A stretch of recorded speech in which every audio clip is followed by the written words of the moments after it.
وأبا عبد الله وعلى الأرواح التي حلت بفنائك عليك مني جميعا سلام الله أبدا ما بقيت وبقي الليل والنهار ولا جعله الله آخر العهد مني لزيارتكم. السلام على الحسين وعلى علي بن الحسين وعلى أولاد الحسين وعلى صحاب الحسين. أعوذ بالله من الشيطان الرجيم. بسم الله الرحمن الرحيم. الحمد لله رب العالمين. الحمد لله الذي نزل القرآن الحكيم على النبي الحليم الذي هو على خلق عظيم وجعله الدليل على خير سبيل وكتابا فيه تفصيل وبيان وتفصيل ظاهره أنيق وباطنه عميق لا تحصى عجائبه ولا تمل غرائبه. والصلاة على من أرسل حجة للعالمين وكان نبيا وآدم بين الماء والطين وآله بحار العلوم والحقائق وكنوز المعارف والدقائق الذين أوتوا علم الكتاب تأويلا وتفسيرا وذهب الله عنهم رجس أهل البيت وطهرهم تطهيرا. اللهم صل على محمد وعلى محمد. الصلاة والسلام على محمد وآل الطيبين الطاهرين واللعنة الدائمة الباقية على أعدائهم أجمعين من الآن إلى قيام يوم الدين. أما بعد فقد قال تبارك وتعالى في محكم كتابه المجيد وفرقان الحكيم وأصدق الصادقين وقوله الحق. بسم الله الرحمن الرحيم. قل يا أيها الكافرون لا أعبد ما تعبدون.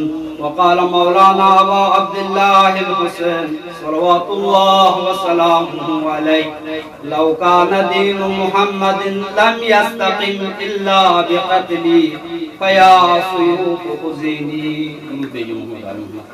اللهم صل على محمد وعلى محمد. سب سے پہلے تو بارگاہ الہی میں دست و دعا ہیں کہ پروردگارہ شیعان حیدر کرار علیہ السلام جہاں کہیں بھی فرش عذاب بچھا رہے ہوں ان کی جان مال عزت آبرو کی حفاظت فرما.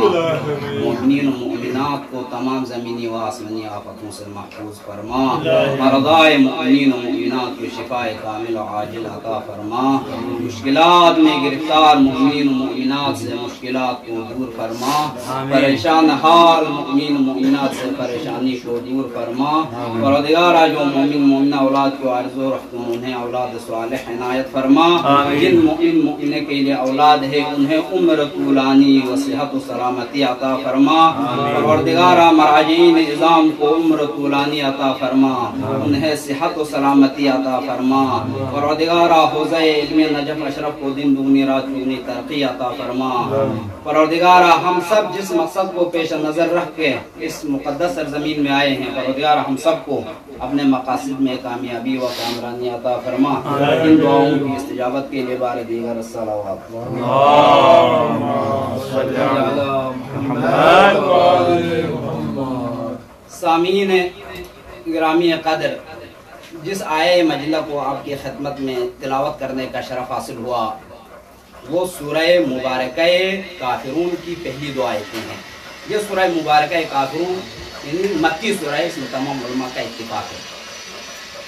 اب اس آیہ مبارکہ کی مختصر تشریح کرنے سے پہلے آئے ایک تمہید آپ کی خدمت میں پیش کروں. انسان کو پیش آنے والے مسائل دو طرح کے ہوتے ہیں. انسان کو پیش آنے والے مسائل کی دو نوعیت ہوتی ہے.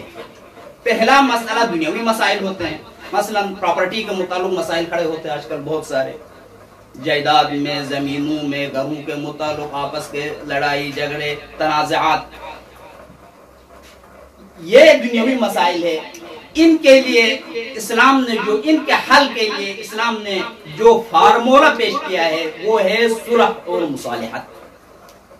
تمام الجھے ہوئے مسائل کو سلجھانے کے لیے افہام و تفہیم اور صلح اور مصالحت بہترین چیز ہے. اس کے ذریعے سے دنیا کے تمام نزاعات، جھگڑے، لڑائیاں ختم ہو جاتی ہیں. دوسرا مسئلہ دینی ہے. دین کا مسئلہ، دین کے مطابق کوئی مسئلہ پیش آ جائے تو دین کے مسئلے میں افہام و تفہیم سے، سمجھوتے سے یا کسی کمپرومائز سے کوئی مسئلہ حل نہیں ہوتا ہے. دین کے مسئلے کو حل کرنے کے لیے راہ حل تن من دن کی قربانی دینی پڑتی ہے. دین کے مسائل توقیفی ہوتے ہیں.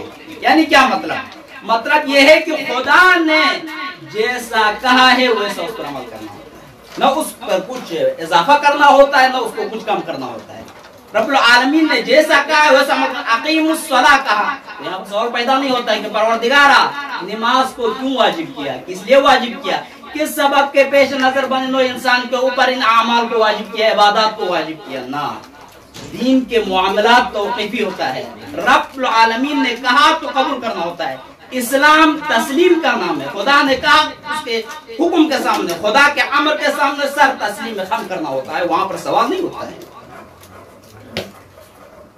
ابتدائی اسلام کے ایام تھے. رسول گرامی اسلام دین مبین اسلام کی تبلیغ کر رہے تھے. قولوا لا الہ الا اللہ تفلحون کے نعرے کو جگہ جگہ پہنچا رہے تھے. مسلمانوں کو اسلام کی دعوت دے رہے تھے. قریش کا ایک وفد پیغمبر گرامی اسلام کی خدمت میں حاضر ہو کر کہنے لگا، اے محمد، آپ ایک دین جدید کی طرف لوگوں کو بلا رہے ہیں اور لوگ بھی جوگ در جوگ اس دائرے کے اندر داخل ہو رہے ہیں، دائرہ اسلام کے اندر آ رہے ہیں. ہم آلریڈی پہلے سے ہی کچھ خداؤں کی پرستش کر رہے ہیں. ہمارے آبا و اجداد سے ہی ہم ایک عبادت اور بندگی کا ایک طریقہ ہم نے اپنایا ہوا ہے جو ہمارے آبا و اجداد کرتے تھے. بس اس جزیرہ عرب میں بیٹھ کر لڑنے جھگڑنے کا کوئی فائدہ نہیں ہے. تو آئیے ہم ایک صلح اور مصالحت کرتے ہیں. وہ یہ کہ 1 سال آپ ہمارے خداؤں کی بندگی کریں، 1 سال ہم آپ کے خدا کی بندگی کریں گے. اس افہام و تفہیم اور اس صلح اور مصالحت کے ذریعے سے بغیر کسی لڑائی اور جھگڑے کے ہم اس سرزمین میں زندگی گزاریں گے. فوراً پیغمبر گرامی اسلام کے اوپر وحی نازل ہوئی، قل یا ایھا الکافرون لا اعبد ما تعبدون. اے پیغمبر ان کفار سے کہہ دے، لا اعبد ما تعبدون، جس کی تم بندگی کرتے ہو میں اس کی عبادت نہیں کر سکتا ہوں. ولا انتم عابدون ما اعبد، نہ تم اس خدا کی عبادت کرو گے جس کی میں عبادت کر رہا ہوں. یہ مسئلہ یہ دینی ہے. دین کے مسئلے میں افہام و تفہیم نہیں چلتا ہے. دین کے مسئلے میں صلح اور مصالحت بالکل ناممکن ہے. یہ خدا نے کہا ہے کہ لوگوں کو دین مبین اسلام کی طرف بلاؤ، تو پیغمبر گرامی اسلام آپ کی ذمہ داری ہے کہ لوگوں کو دین کی دعوت دے. قبول کرے الحمدللہ ٹھیک ہے، وہ مسلمان بن جائیں گے، اور قبول نہ کرے تو ان کی کوئی بات ماننی نہیں ہے. بس اس سورہ مبارکہ کافرون کی 2 آیتیں ان لوگوں کے متعلق ہے جو مسلمان ہے، موحد ہے، خدا کی بندگی کرتے ہیں، خدا کو وحدہ لا شریک مانتے ہیں. جیسا کہ قل یا ایھا الکافرون لا اعبد ما تعبدون ولا انا عابد ما عبدتم. بھئی میں خود جس خدا کی بندگی کر رہا ہوں اس خدا کی آپ کو بھی دعوت دیتا ہوں کہ آپ بھی بندگی کریں. اگر آپ نہیں کرو گے تو میں تمہارے خدا کی کسی صورت میں بندگی نہیں کر سکتا. مشرکین کے متعلق بھی 2 آیتیں ہیں، ولا انتم عابدون ما اعبد، 2 دفعہ تکرار ہوا ہے، ولا انتم عابدون ما اعبد، تم اس خدا کی بندگی نہیں کرو گے جس کی میں کر رہا ہوں. میرے خدا کی بندگی کرنے کے لیے ہاتھ کے تراشے ہوئے بتوں سے اظہار براءت کرنا پڑے گا، تب خدا وحدہ لا شریک کی بندگی کا تصور ہو سکتا ہے. کسی کی پرستش کرتے ہوئے، کسی بت کے سامنے جھکتے ہوئے خدا واحد کی عبادت ناممکن ہے. خدا واحد کی بندگی کرنے کے لیے باقی تمام بتوں سے اظہار براءت کرنا پڑتا ہے، تب جا کر خدا وحدہ لا شریک کی عبادت ممکن ہوتی ہے. ایک ہے کفار، دوسرے ہے مشرکین. کفار خدا کو تسلیم ہی نہیں کرتے، خدا کا تصور ہی ان کے ذہنوں میں ہوتا ہے. مشرکین خدا کو مانتے ہیں، لیکن ان کے ساتھ کسی کو عبادت میں یا خالقیت میں شریک قرار دیتے، وہ تو مشرک. یہ قریش مشرکین تھے، خدا کی عبادت کے ساتھ ساتھ کسی اور کے ساتھ بھی جھکتے تھے. تو پیغمبر گرامی اسلام نے کہا کہ بھائی خدا واحد کی عبادت کے لیے آپ کو باقی بتوں سے اظہار لا تعلق کرنا پڑے گا، تب جا کے خدا وحدہ لا شریک کی بندگی ممکن ہو سکتی ہے، تب جا کے اپنے آپ کو مسلمان کہہ سکتے ہو. بس یہاں پر پیغمبر گرامی اسلام کو سختی سے کہا گیا کہ اگر وہ اسلام کی طرف آتے ہیں، دائرہ اسلام میں داخل ہوتے ہیں تو ٹھیک ہے، وَإِلَّا ان کے مطالبے کو کسی صورت میں قبول کرنا نہیں ہے. آیت تکرار ہے، تکرار آیت تاکید معاملے پر دلالت کرتی ہے کہ بھائی یہ مسئلہ بہت اہم ہے، اس لیے بار بار تکرار ہو رہا ہے کہ بھائی وہ بندگی کرے، خدا واحد کی بندگی کرے، ٹھیک ہے اسلام میں داخل ہو جائے تو الحمدللہ مسلمان ہوں گے، لیکن ان کا مطالبہ ایک سال آپ ہمارا خدا ان کی بندگی کرے، ایک سال ہم آپ کے خدا کی بندگی کریں، یہ کسی صورت میں قابل قبول نہیں ہے. بس پیغمبر گرامی اسلام نے یکسر ان کے مسئلے کو مسترد کر دیا. اسلام کے مسئلے میں افہام و تفہیم نہیں چلتا ہے، دین کے معاملے میں صلح و مساعدت سے کام نہیں لیا جا سکتا ہے، دین کے مسئلے میں کوئی کمپرومائز ممکن ہی نہیں ہے. یہی مسئلہ سیم ٹو سیم ابا عبداللہ الحسین علیہ السلام کے ساتھ بھی سن 61 ہجری میں پیش آیا. یزید نے مطالبہ کیا، بھائی یزید نے بیعت کا مطالبہ کیا. یزید کی بیعت کا مطلب کیا ہے؟ یزید کی بیعت کا مطلب ہے دین محمدی صحابہ خانہ. پیغمبر گرامی اسلام کی سیرت پر عمل کرتے ہوئے ابا عبداللہ الحسین نے بھی اس کے مطالبے کو یکسر ٹھکرایا، مسترد کر دیا اور یہی کہا لو کان دین محمد لم یستقم الا بقتلی فیا سیوف فزین. اگر دین کا قیام میرے قتل کے اوپر ڈیپنڈ ہو تو ایک تیر تلواروں میں دعوت دیتا ہوں میرے اوپر. بس دین کا معاملہ توقیفی ہے، دین پہ آ جائے تو سب کچھ تن من دن اولاد جائیداد سب کچھ قربان کرنا پڑتا ہے اس دین کو بچانے کے لیے، جیسا کہ ابا عبداللہ الحسین علیہ السلام نے کیا ہے اور تمام ائمہ اطہار علیہ السلام نے دین کے مسئلے میں اپنی جان کا نذرانہ پیش کیا ہے. درود بھیجو محمد آل محمد کے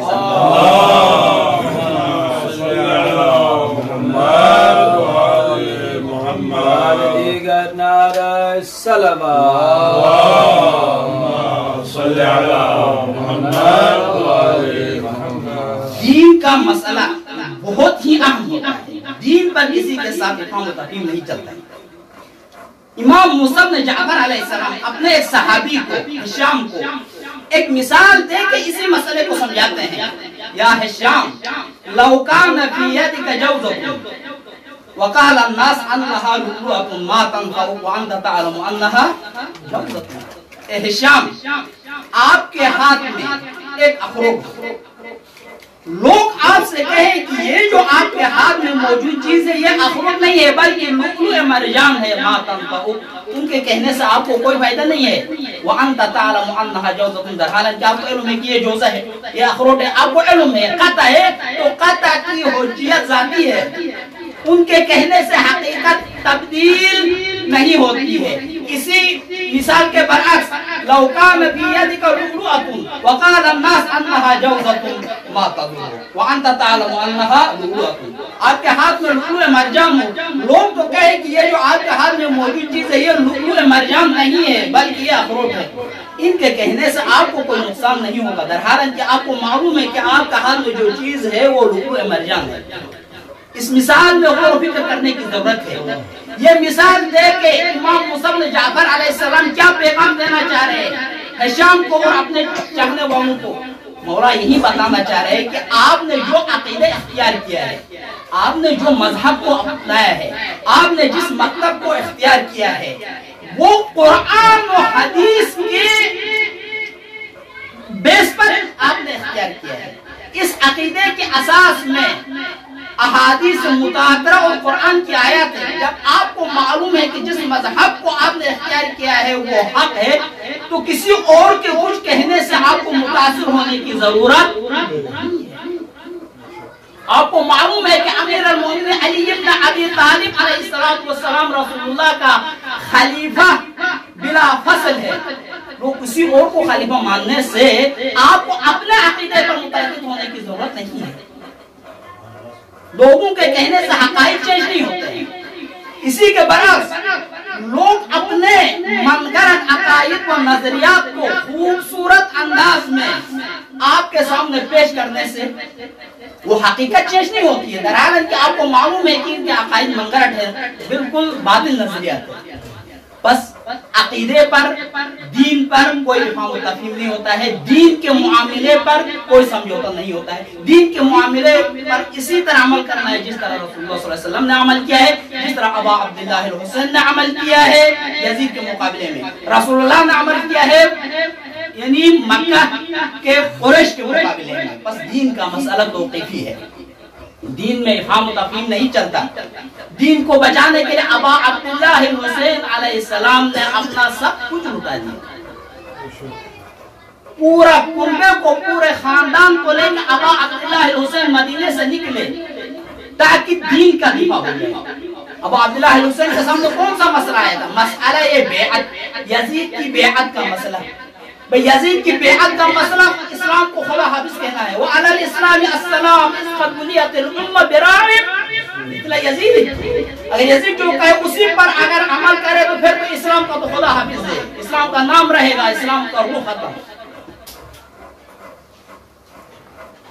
خواجہ معین الدین چشتی نے کیا خوب کہا ہے، شاہ آست حسین، بادشاہ آست حسین، دین آست حسین، دین پناہ آست حسین. شاہ بھی حسین ہے، بادشاہ بھی حسین ہے. حسین دین ہے، دین پناہ، دین کو پناہ دینے والے بھی ابا عبداللہ الحسین ہے. شاہ آست حسین، بادشاہ آست حسین، دین آست حسین، دین پناہ آست حسین. سردار ندار دست در دست یزید، حق آ کے بنا لا الہ الا اللہ آست حسین. سر تو دے دیا لیکن یزید کی بیعت نہیں دی.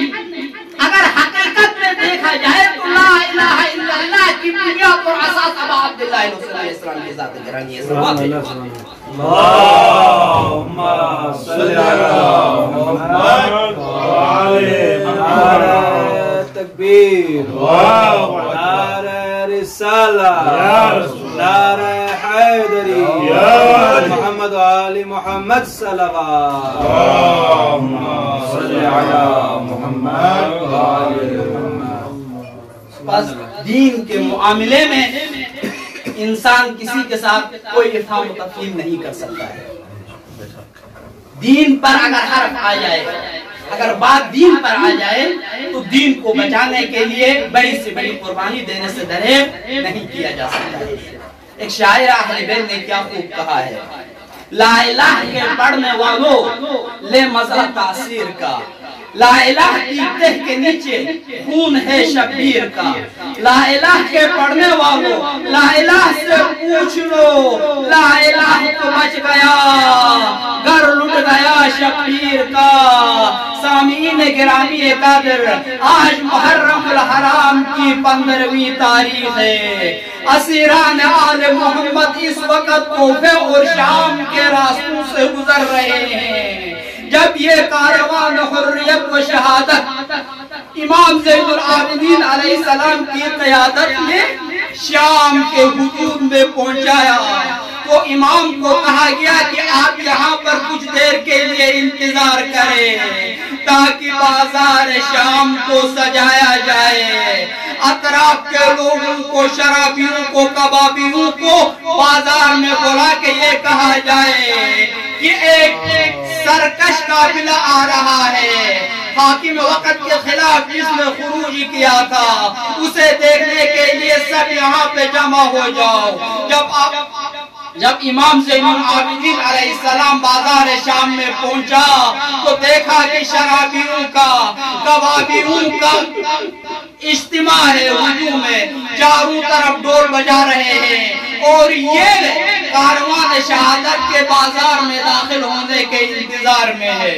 تو مولا امام زین العابدین علیہ السلام سے کسی نے کہا مولا سب سے زیادہ مصیبت آپ پر کہاں پڑی؟ تو مولا نے 3 دفعہ کہا الشام الشام الشام۔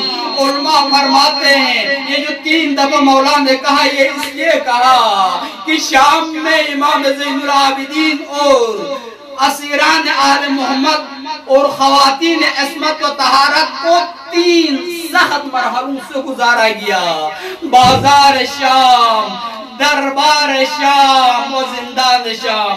المختصر یہ اسیران آل محمد، یہ کاروان حریت و شہادت شام میں پہنچ کے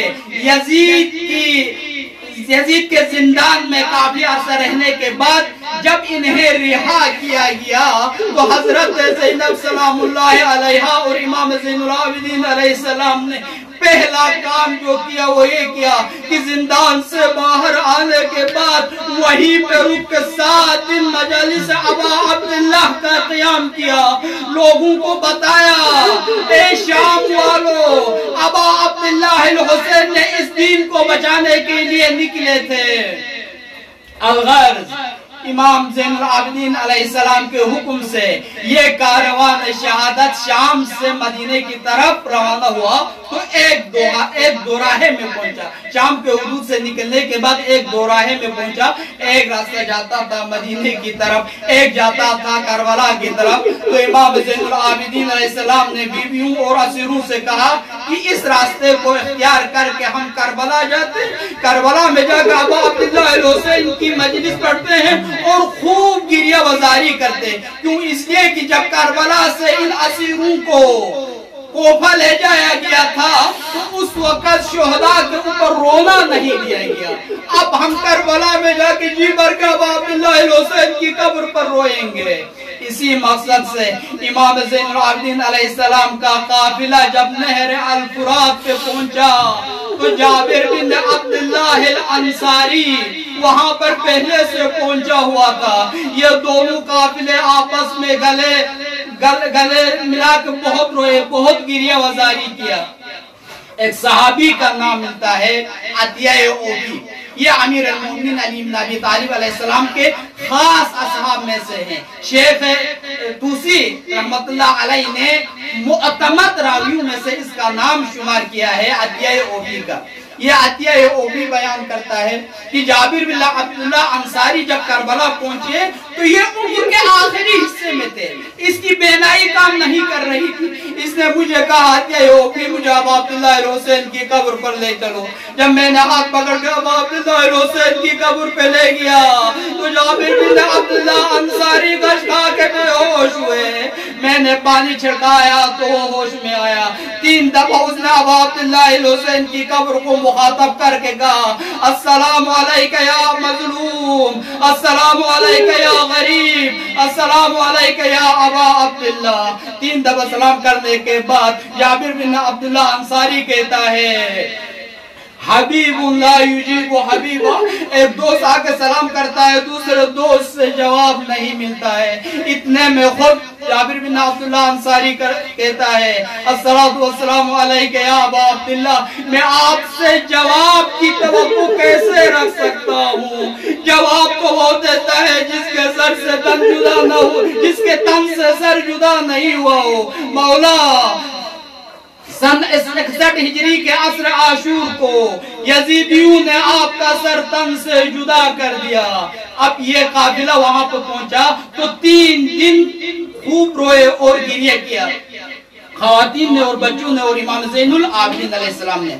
اب 3 دن کے بعد امام زین العابدین علیہ السلام نے یہ محسوس کیا اگر یہ مجلس یہیں پہ قائم رہی، یہ گریہ وزاری جاری رہا تو یہ خواتین عصمت رو رو کے اپنے آپ کو یہیں پر ختم کریں گی۔ بہتر ہے کہ مدینہ جانے کا ارادہ کیا جائے۔ امام نے حکم دیا، کہا کہ مدینے کی تحریک کی جائے۔ مدینے کے لیے یہ قافلہ نکلا، کربلا کے آخری کونے میں نکل کے ابا عبداللہ الحسین کے قبر کی طرف رخ کر کے کہا الا یا کربلا نودئک جسمان بلا غسل ولا کفن تفینا، اے کربلا ہم آپ کے پاس ایک ایسے جسم کو امانت چھوڑ کے جا رہے ہیں جس کو بغیر غسل و کفن یہاں پہ دفن کیا گیا۔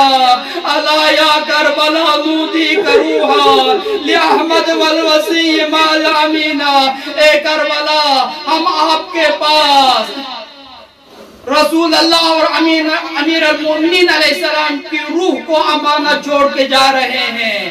یہ قافلہ منزل پہ منزل طے کرتے ہوئے شام کے قریب پہنچا تو حضرت ام کلثوم نے اپنے نانا کے شہر مدینہ کو مخاطب کر کے ان الفاظ میں مرثیہ پڑھا، مدینہ جدنا لا تقبلینا، اے ہمارے نانا کے مدینہ ہمیں قبول نہ کرنا۔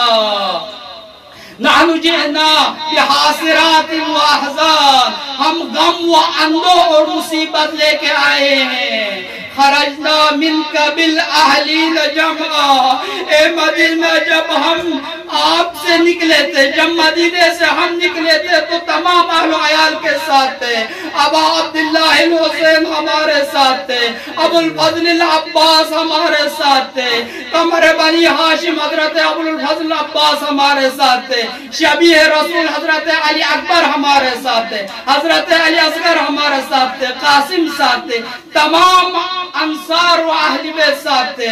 رجعنا لا رجال ولا بنینا، جب ہم پلٹ کے پھر مدینے میں آ رہے ہیں تو نہ ہمارے ساتھ ابو الفضل عباس ہے، نہ ابا عبداللہ الحسین ہے، نہ علی اکبر ہے، نہ قاسم ہے، نہ حضرت علی اصغر ہے۔ رجعنا لا رجال ولا بنینا۔ جب یہ قافلہ مدینہ کے حدود میں داخل ہوا تو امام زین العابدین علیہ السلام نے حکم دیا کہ اونٹوں کو یہیں پر بٹھایا جائے، خیمے یہیں پر نصب کیے جائے۔ بشیر جزلم کو حکم دیا، اے بشیر جزلم مدینہ کے محلہ بنی ہاشم میں جا کر ابا عبداللہ الحسین کی شہادت کی اور ہمارے یہاں پہنچنے کی خبر دو۔ یہ بشیر محلہ بنی ہاشم میں آ کے بلند آواز میں کہتا ہے، یا اہل یثرب لا مقام لکم قتل الحسین وادمعی مدرارہ، اے مدینہ والو اب تم ہے مدینے میں رہے، اب تم مدینے میں رہنے کے قابل نہیں رہے۔ قتل الحسین وادمعی مدرارہ، ابا عبداللہ الحسین قتل ہوئے جس کے صوب میں میری آنکھوں سے آنسو جاری ہے۔ الجسم منہ بکربلاء مزرج، ابا عبداللہ الحسین کے جسم کو تو کربلا کی خاک و خون میں غلطا ہے، والرأس منہ یداہ، اور ابا عبداللہ الحسین کے سر کو کوفہ و شام کے بازاروں میں پھرایا گیا۔ الا لعنۃ اللہ علی القوم الظالمین وسیعلم الذین ظلموا ایہم ابا عبداللہ وعلى الأرواح التي حلت بفنائك عليك مني جميعا سلام الله أبدا ما بقيت وبقي الليل والنهار ولا جعله الله آخر العهد مني لزيارتكم.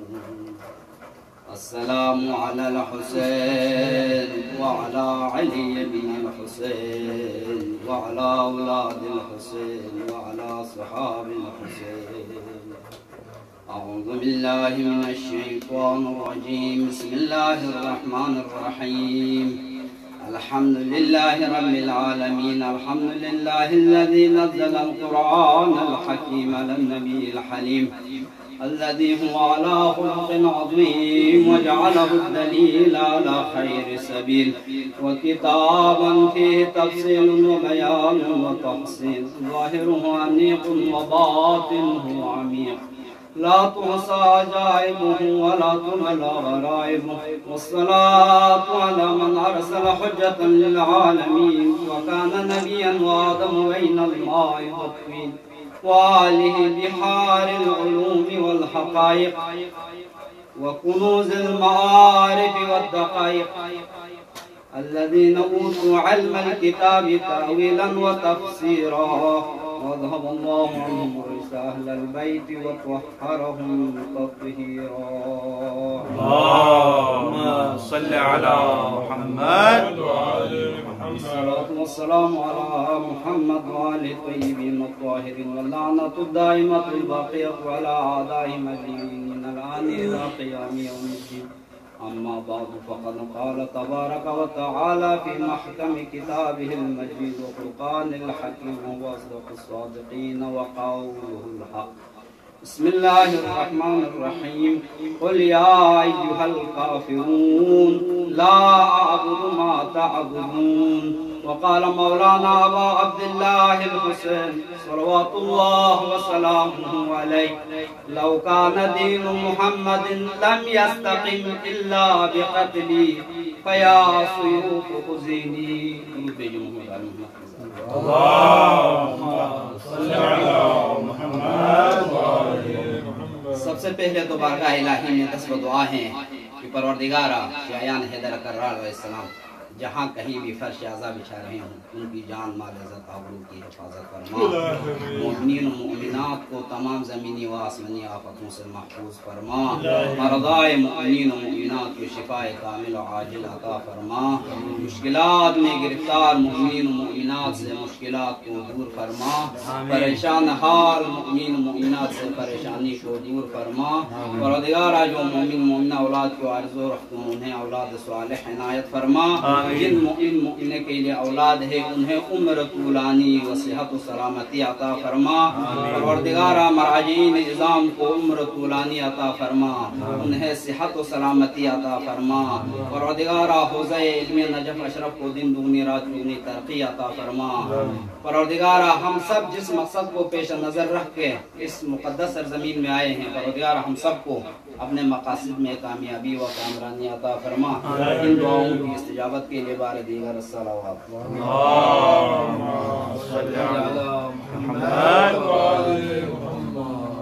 سامعین گرامی قدر، جس آیے مجلہ کو آپ کی خدمت میں تلاوت کرنے کا شرف حاصل ہوا وہ سورہ مبارکہ کافرون کی پہلی دو آیتیں ہیں. یہ سورہ مبارکہ کافرون یعنی مکی سورہ ہے، اس میں تمام علماء کا اتفاق ہے. اب اس آیہ مبارکہ کی مختصر تشریح کرنے سے پہلے آئے ایک تمہید آپ کی خدمت میں پیش کروں. انسان کو پیش آنے والے مسائل دو طرح کے ہوتے ہیں. انسان کو پیش آنے والے مسائل کی دو نوعیت ہوتی ہے. پہلا مسئلہ دنیاوی مسائل ہوتے ہیں، مثلا پراپرٹی کے متعلق مسائل کھڑے ہوتے ہیں آج کل بہت سارے، جائیداد میں، زمینوں میں، گھروں کے متعلق آپس کے لڑائی جھگڑے تنازعات، یہ دنیاوی مسائل ہے. ان کے لیے اسلام نے جو ان کے حل کے لیے اسلام نے جو فارمولہ پیش کیا ہے وہ ہے صلح اور مصالحت. تمام الجھے ہوئے مسائل کو سلجھانے کے لیے افہام و تفہیم اور صلح اور مصالحت بہترین چیزیں. اس کے ذریعے سے دنیا کے تمام نزاعات، جھگڑے، لڑائیاں ختم ہو جاتی ہیں. دوسرا مسئلہ دینی ہے. دین کا مسئلہ، دین کے مطابق کوئی مسئلہ پیش آ جائے تو دین کے مسئلے میں افہام و تفہیم سے، سمجھوتے سے یا کسی کمپرومائز سے کوئی مسئلہ حل نہیں ہوتا ہے. دین کے مسئلے کو حل کرنے کے لیے راہ حل تن من دن کی قربانی دینی پڑتی ہے. دین کے مسائل توقیفی ہوتے ہیں. یعنی کیا مطلب یہ ہے کہ خدا نے جیسا کہا ہے ویسا اس پر عمل کرنا ہوتا ہے، نہ اس پر کچھ اضافہ کرنا ہوتا ہے نہ اس کو کچھ کم کرنا ہوتا ہے. رب العالمین نے جیسا کہا ہے ویسا اقیم الصلاۃ کہا. یہاں پر سوال پیدا نہیں ہوتا ہے کہ پروردگارا نماز کو کیوں واجب کیا، کس لیے واجب کیا، کس سبب کے پیش نظر بنو انسان کے اوپر ان اعمال کو واجب کیا، عبادات کو واجب کیا. نہ، دین کے معاملات توقیفی ہوتا ہے. رب العالمین نے کہا تو قبول کرنا ہوتا ہے. اسلام تسلیم کا نام ہے. خدا نے کہا اس کے حکم کے سامنے، خدا کے امر کے سامنے سر تسلیم خم کرنا ہوتا ہے. وہاں پر سوال نہیں ہوتا ہے. ابتداء اسلام کے ایام تھے. رسول گرامی اسلام دین مبین اسلام کی تبلیغ کر رہے تھے، قولوا لا الہ الا اللہ تفلحون کے نعرے کو جگہ جگہ پہنچا رہے تھے، مسلمانوں کو اسلام کی دعوت دے رہے تھے۔ قریش کا ایک وفد پیغمبر گرامی اسلام کی خدمت میں حاضر ہو کر کہنے لگا، اے محمد آپ ایک دین جدید کی طرف لوگوں کو بلا رہے ہیں اور لوگ بھی جوگ در جوگ اس دائرے کے اندر داخل ہو رہے ہیں، دائرہ اسلام کے اندر آ رہے ہیں۔ ہم آلریڈی پہلے سے ہی کچھ خداؤں کی پرستش کر رہے ہیں، ہمارے آبا و اجداد سے ہی ہم ایک عبادت اور بندگی کا ایک طریقہ ہم نے اپنایا ہوا ہے جو ہمارے آبا و اجداد کرتے تھے۔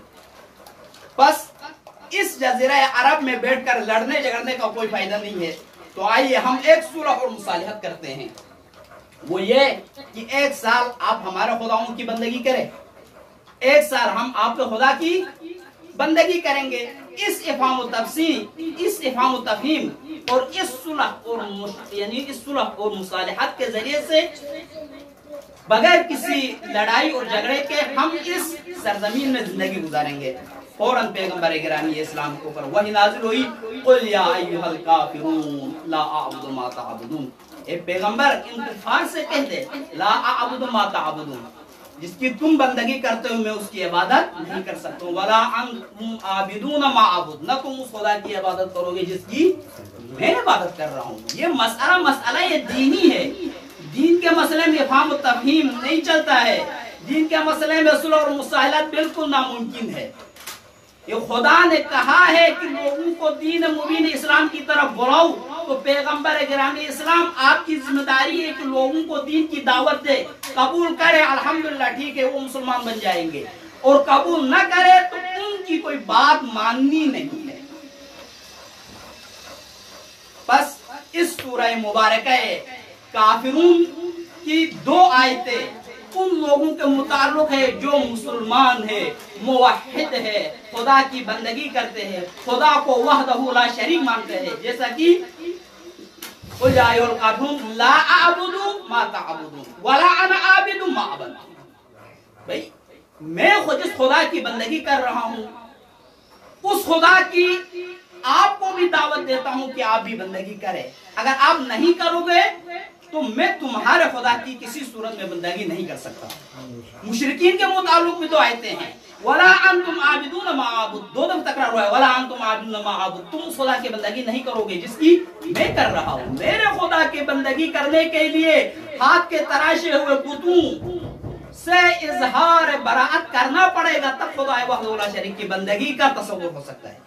کسی کی پرستش کرتے ہوئے، کسی بت کے سامنے جھکتے ہوئے خدا واحد کی عبادت ناممکن ہے۔ خدا واحد کی بندگی کرنے کے لیے باقی تمام بتوں سے اظہار براءت کرنا پڑتا ہے، تب جا کر خدا وحدہ لا شریک کی عبادت ممکن ہوتی ہے۔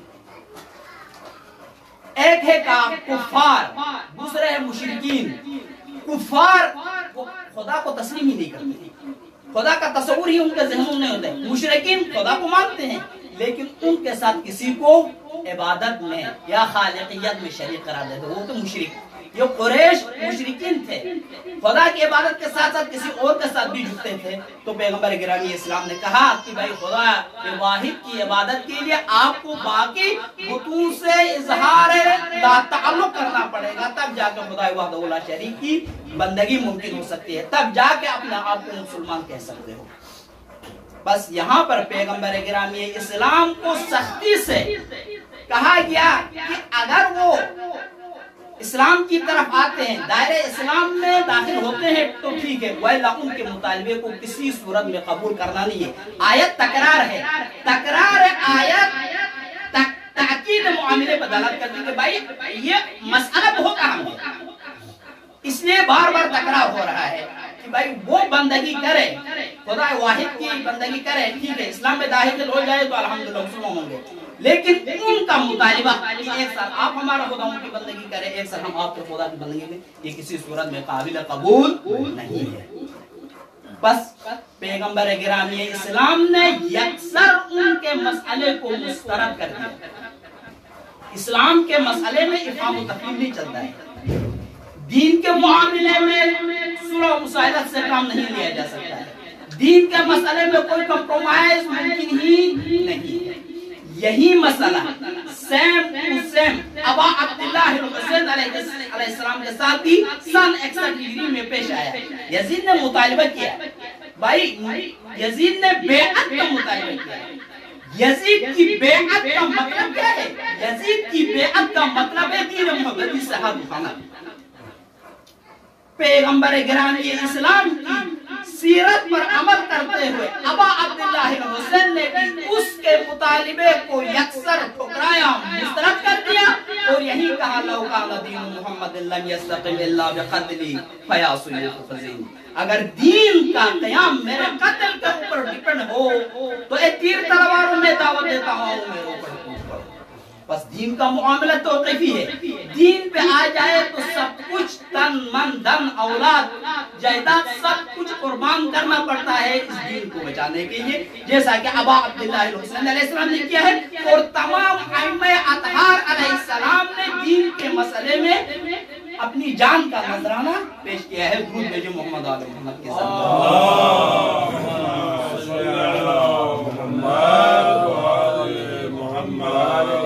نعرہ صلوات صلی علی محمد.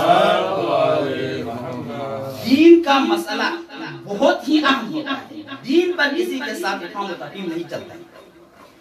امام موسیٰ بن جعفر علیہ السلام اپنے ایک صحابی کو ہشام کو ایک مثال دے کے اسی مسئلے کو سمجھاتے ہیں. یا ہشام لو کان فی یدک جوزۃ وقال الناس انها لؤلؤۃ ما تنفع وانت تعلم انها جوزۃ. اے ہشام آپ کے ہاتھ میں ایک اخروٹ، لوگ آپ سے کہیں کہ یہ جو آپ کے ہاتھ میں موجود چیز ہے یہ اخروٹ نہیں ہے بلکہ لؤلؤ مرجان ہے. ما تنفع، ان کے کہنے سے آپ کو کوئی فائدہ نہیں ہے. وانت تعلم انها جوزۃ، در حالانکہ آپ کو علم ہے کہ یہ جوزہ ہے، یہ اخروٹ ہے. آپ کو علم ہے قطع ہے تو قطع کی حجیت ذاتی ہے. ان کے کہنے سے حقیقت تبدیل نہیں ہوتی ہے. اسی مثال کے برعکس لو کان فی یدک لؤلؤۃ وقال الناس انها جوزۃ ما تضر وانت تعلم انها لؤلؤۃ. آپ کے ہاتھ میں لؤلؤ مرجان ہو، لوگ تو کہے کہ یہ جو آپ کے ہاتھ میں موجود چیز ہے یہ لؤلؤ مرجان نہیں ہے بلکہ یہ اخروٹ ہے. ان کے کہنے سے آپ کو کوئی نقصان نہیں ہوگا، در حالانکہ آپ کو معلوم ہے کہ آپ کے ہاتھ میں جو چیز ہے وہ لؤلؤ مرجان ہے. اس مثال میں غور و فکر کرنے کی ضرورت ہے. یہ مثال دے کے امام موسیٰ بن جعفر علیہ السلام کیا پیغام دینا چاہ رہے ہیں ہشام کو اور اپنے چاہنے والوں کو؟ مولا یہی بتانا چاہ رہے ہیں کہ آپ نے جو عقیدہ اختیار کیا ہے، آپ نے جو مذہب کو اپنایا ہے، آپ نے جس مطلب کو اختیار کیا ہے وہ قرآن و حدیث کے بیس پر آپ نے اختیار کیا ہے. اس عقیدے کے اساس میں احادیث متواترہ اور قرآن کی آیات ہیں. جب آپ کو معلوم ہے کہ جس مذہب کو آپ نے اختیار کیا ہے وہ حق ہے تو کسی اور کے کچھ کہنے سے آپ کو متاثر ہونے کی ضرورت نہیں ہے. آپ کو معلوم ہے کہ امیر المومنین علی بن ابی طالب علیہ السلام رسول اللہ کا خلیفہ بلا فصل ہے. وہ کسی اور کو خلیفہ ماننے سے آپ کو اپنے عقیدے پر متعلق ہونے کی ضرورت نہیں ہے. لوگوں کے کہنے سے حقائق چینج نہیں ہوتے ہیں. اسی کے برعکس لوگ اپنے من گھڑت عقائد و نظریات کو خوبصورت انداز میں آپ کے سامنے پیش کرنے سے وہ حقیقت چینج نہیں ہوتی ہے. در حالانکہ آپ کو معلوم ہے کہ ان کے عقائد من گھڑت ہے، بالکل باطل نظریات ہے. بس عقیدے پر، دین پر کوئی افہام و تفہیم نہیں ہوتا ہے. دین کے معاملے پر کوئی سمجھوتا نہیں ہوتا ہے. دین کے معاملے پر اسی طرح عمل کرنا ہے جس طرح رسول اللہ صلی اللہ علیہ وسلم نے عمل کیا ہے، جس طرح ابا عبداللہ الحسین نے عمل کیا ہے یزید کے مقابلے میں، رسول اللہ نے عمل کیا ہے یعنی مکہ کے قریش کے مقابلے میں. بس دین کا مسئلہ توقیفی ہے. دین میں افہام و تفہیم نہیں چلتا. دین کو بچانے کے لیے ابا عبداللہ الحسین علیہ السلام نے اپنا سب کچھ لٹا دیا. پورا کنبے کو، پورے خاندان کو لے کے ابا عبداللہ الحسین مدینے سے نکلے تاکہ دین کا دفاع ہو جائے. ابا عبداللہ الحسین کے سامنے کون سا مسئلہ آیا تھا؟ مسئلہ یہ بیعت، یزید کی بیعت کا مسئلہ. بھئی یزید کی بیعت کا مسئلہ اسلام کو خدا حافظ کہنا ہے وَعَلَى الْإِسْلَامِ السَّلَامِ اِذْ قَدْ بُنِيَتِ الْأُمَّةُ بِرَاعٍ مثل یزید اگر یزید جو کہے اسی پر اگر عمل کرے تو پھر تو اسلام کا تو خدا حافظ ہے، اسلام کا نام رہے گا، اسلام کا روح ختم۔ خواجہ معین الدین چشتی نے کیا خوب کہا ہے، شاہ آست حسین بادشاہ آست حسین، دین آست حسین دین پناہ آست حسین۔ شاہ بھی حسین ہے، بادشاہ بھی حسین ہے، حسین دین ہے، دین پناہ، دین کو پناہ دینے والے بھی ابا عبداللہ الحسین ہے۔ شاہ آست حسین، بادشاہ آست حسین، دین آست حسین، دین پناہ آست حسین، سردار ندار دست در دست یزید، حق آ کے بھی لا الہ الا اللہ آست حسین۔ سر تو دے دیا لیکن یزید کی بیعت نہیں تھی۔ اگر حقیقت میں دیکھا جائے تو لا الہ الا اللہ کی بنیاد اور اساس ابا عبداللہ الحسین علیہ السلام کی ذات گرامی ہے۔ اللہم صلی علی محمد نعرہ تکبیر، نعرہ رسالہ، نعرہ حیدری، محمد و آل محمد صلوات، اللہم صلی علی محمد و آل محمد۔ بس دین کے معاملے میں انسان کسی کے ساتھ کوئی افہام و تفہیم نہیں کر سکتا ہے۔ دین پر اگر حرف آ جائے، اگر بات دین پر آ جائے تو دین کو بچانے کے لیے بڑی سے بڑی قربانی دینے سے دریغ نہیں کیا جا سکتا ہے۔ ایک شاعر اہل بیت نے کیا خوب کہا ہے، لا الہ کے پڑھنے والوں لے مزہ تاثیر کا، لا الہ کی تہ کے نیچے خون ہے شبیر کا، لا الہ کے پڑھنے والوں لا الہ سے پوچھ لو، لا الہ تو بچ گیا گھر لٹ گیا شبیر کا۔ سامعین گرامی قدر، آج محرم الحرام کی 15ویں تاریخ ہے، اسیران آل محمد اس وقت کوفہ اور شام کے راستوں سے گزر رہے ہیں۔ جب یہ کاروان حریت و شہادت امام زین العابدین علیہ السلام کی قیادت میں شام کے حدود میں پہنچایا تو امام کو کہا گیا کہ آپ یہاں پر کچھ دیر کے لیے انتظار کریں تاکہ بازار شام کو سجایا جائے، اطراف کے لوگوں کو، شرابیوں کو، کبابیوں کو بازار میں بلا کے یہ کہا جائے کہ ایک سرکش قافلہ آ رہا ہے، حاکم وقت کے خلاف جس نے خروج کیا تھا، اسے دیکھنے کے لیے سب یہاں پہ جمع ہو جاؤ۔ جب امام زین العابدین علیہ السلام بازار شام میں پہنچا تو دیکھا کہ شرابیوں کا، کبابیوں کا اجتماع ہے، ہجوم ہے، چاروں طرف ڈول بجا رہے ہیں اور یہ کاروان شہادت کے بازار میں داخل ہونے کے انتظار میں ہے۔ تو مولا امام زین العابدین علیہ السلام سے کسی نے کہا، مولا سب سے زیادہ مصیبت آپ پر کہاں پڑی؟ تو مولا نے 3 دفعہ کہا الشام الشام الشام۔ علماء فرماتے ہیں یہ جو 3 دفعہ مولا نے کہا، یہ اس لیے کہا کہ شام میں امام زین العابدین اور اسیران آل محمد اور خواتین عصمت و طہارت کو 3 سخت مرحلوں سے گزارا گیا، بازار شام، دربار شام و زندان شام۔ المختصر یہ اسیران آل محمد، یہ کاروان حریت و شہادت شام میں پہنچ کے یزید کے زندان میں کافی عرصہ رہنے کے بعد جب انہیں رہا کیا گیا تو حضرت زینب سلام اللہ علیہا اور امام زین العابدین علیہ السلام نے پہلا کام جو کیا وہ یہ کیا کہ زندان سے باہر آنے کے بعد وہیں پہ رک کے 7 دن مجلس ابا عبداللہ کا قیام کیا، لوگوں کو بتایا اے شام والو، ابا عبداللہ الحسین نے اس دین کو بچانے کے لیے نکلے تھے۔ الغرض امام زین العابدین علیہ السلام کے حکم سے یہ کاروان شہادت شام سے مدینے کی طرف روانہ ہوا تو ایک دوراہے میں پہنچا. شام کے حدود سے نکلنے کے بعد ایک دوراہے میں پہنچا. ایک راستہ جاتا تھا مدینے کی طرف, ایک جاتا تھا کربلا کی طرف. تو امام زین العابدین علیہ السلام نے بیویوں اور اسیروں سے کہا کہ اس راستے کو اختیار کر کے ہم کربلا جاتے ہیں, کربلا میں جا کے ابا عبداللہ الحسین کی مجلس پڑھتے ہیں اور خوب گریہ وزاری کرتے. کیوں؟ اس لیے کہ جب کربلا سے ان اسیروں کو کوفہ لے جایا گیا تھا تو اس وقت شہداء کے اوپر رونا نہیں دیا گیا. اب ہم کربلا میں جا کے جی بھر کے ابا عبداللہ الحسین کی قبر پر روئیں گے. اسی مقصد سے امام زین العابدین علیہ السلام کا قافلہ جب نہر الفرات پہ پہنچا تو جابر بن عبداللہ الانصاری وہاں پر پہلے سے پہنچا ہوا تھا. یہ دونوں قافلے آپس میں گلے ملا کے بہت روئے, بہت گریہ وزاری کیا. ایک صحابی کا نام ملتا ہے عطیہ اوفی. یہ امیر المومنین علی بن ابی طالب علیہ السلام کے خاص اصحاب میں سے ہیں. شیخ توسی رحمت اللہ علیہ نے معتمد راویوں میں سے اس کا نام شمار کیا ہے عطیہ اوفی کا. یہ عطیہ اوفی بیان کرتا ہے کہ جابر بن عبداللہ انصاری جب کربلا پہنچے تو یہ عمر کے آخری حصے میں تھے, اس کی بینائی کام نہیں کر رہی تھی. اس نے مجھے کہا عطیہ اوفی مجھے ابا عبداللہ الحسین کی قبر پر لے چلو.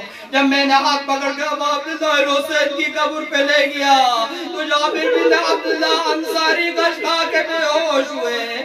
میں نے پانی چھڑکایا تو وہ ہوش میں آیا. 3 دفعہ اس نے ابا عبداللہ الحسین کی قبر کو مخاطب کر کے کہا السلام علیکہ یا مظلوم, السلام علیکہ یا غریب, السلام علیکہ یا ابا عبداللہ. 3 دفعہ سلام کرنے کے بعد جابر بن عبداللہ انصاری کہتا ہے حبیب لا یجیب حبیبا. ایک دوست آ کے سلام کرتا ہے, دوسرے دوست سے جواب نہیں ملتا ہے. اتنے میں خود جابر بن عبداللہ انصاری کہتا ہے الصلاۃ والسلام علیکہ یا ابا عبداللہ. میں آپ سے جواب کی توقع کیسے رکھ سکتا ہوں؟ جواب تو وہ دیتا ہے جس کے سر سے تن جدا نہ ہو, جس کے تن سے سر جدا نہیں ہوا ہو. مولا سن 61 ہجری کے عصر عاشور کو یزیدیوں نے آپ کا سر تن سے جدا کر دیا. اب یہ قافلہ وہاں پہ پہنچا تو 3 دن خوب روئے اور گریہ کیا, خواتین نے اور بچوں نے اور امام زین العابدین علیہ السلام نے.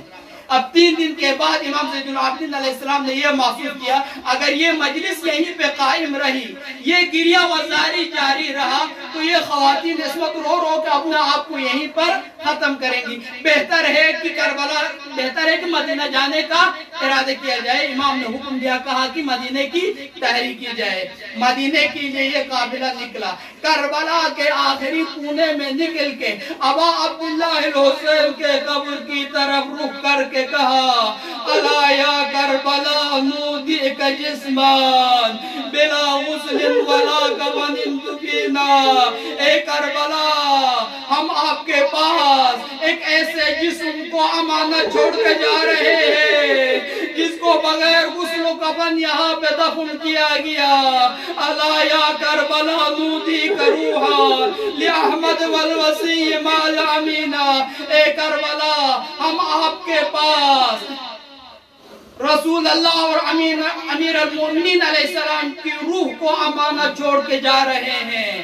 یہ قافلہ منزل پہ منزل طے کرتے ہوئے شام کے قریب پہنچا تو حضرت ام کلثوم نے اپنے نانا کے شہر مدینہ کو مخاطب کر کے ان الفاظ میں مرثیہ پڑھا مدینہ جدنا لا تقبلینا. اے ہمارے نانا کے مدینہ ہمیں قبول نہ کرنا. نحن جئنا بحاصرات و احزان, ہم غم و اندو اور مصیبت لے کے آئے ہیں. خرجنا منک بالاہلین جمعا، اے مدینہ جب ہم آپ سے نکلے تھے، جب مدینے سے ہم نکلے تھے تو تمام اہل و عیال کے ساتھ تھے، ابا عبداللہ الحسین ہمارے ساتھ تھے، ابو الفضل العباس ہمارے ساتھ تھے، قمر بنی ہاشم حضرت ابو الفضل العباس ہمارے ساتھ تھے، شبیہ رسول حضرت علی اکبر ہمارے ساتھ تھے، حضرت علی اصغر ہمارے ساتھ تھے، قاسم ساتھ تھے، تمام انصار و اہل بیت ساتھ تھے۔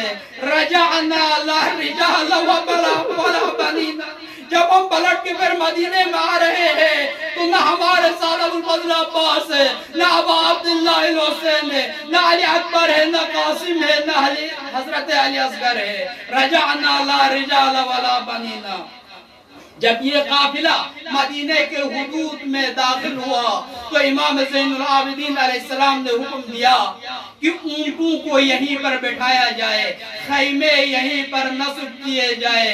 بشیر جزلم کو حکم دیا، اے بشیر جزلم مدینہ کے محلہ بنی ہاشم میں جا کر ابا عبداللہ الحسین کی شہادت کی اور ہمارے یہاں پہنچنے کی خبر دو۔